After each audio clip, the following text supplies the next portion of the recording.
Well, good evening again. My name is Sam Nelson, and I'm the founder and commissioner of the Total Franchise Experience Fantasy League. I have an introductory video on this channel that introduces the league from a high-level perspective about what makes this league special and unique. As soon as I released that video, I received numerous questions from folks that wanted to know, is it possible for someone to just come in and bulldoze the league with a checkbook and buy their way to success? So I wanted to address this issue first before we get into any of the other cool things that are available in the league. So the short answer is no, that will not be possible. When I told people that, they said, well, how's that the case if there's no salary cap? So let me explain a few things. First off, upon acceptance into the league, you'll pay a few different fees. First off, you'll pay your admin fee, your application fee, and a $25 fee per lottery ball that you wish to obtain in order to enter the lottery for picking your franchise, something I'll discuss in another video.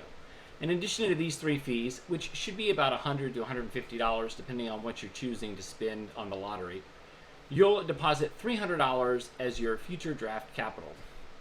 Now, you don't have to spend all $300. You can spend less or you can spend more. If you spend less, you'll get a credit towards future fees in that season.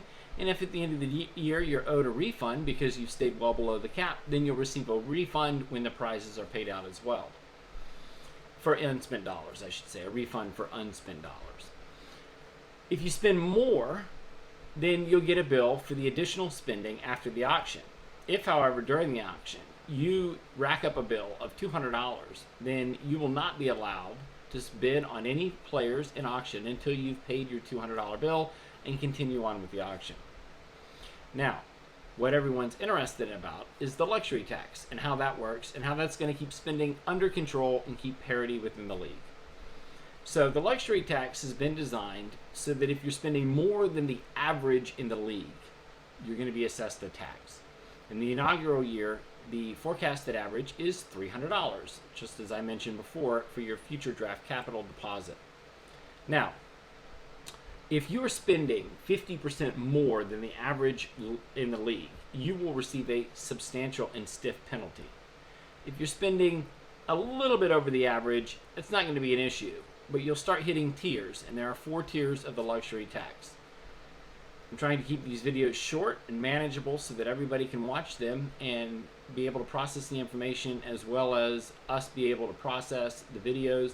So I'm going to cut this into 3 different sections.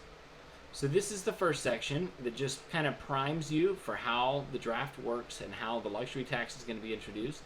In the next section, I'm going to discuss the specifics of how the luxury tax is assessed and calculated and paid on a yearly basis. Thank you. I hope you continue watching. Click next for the next video.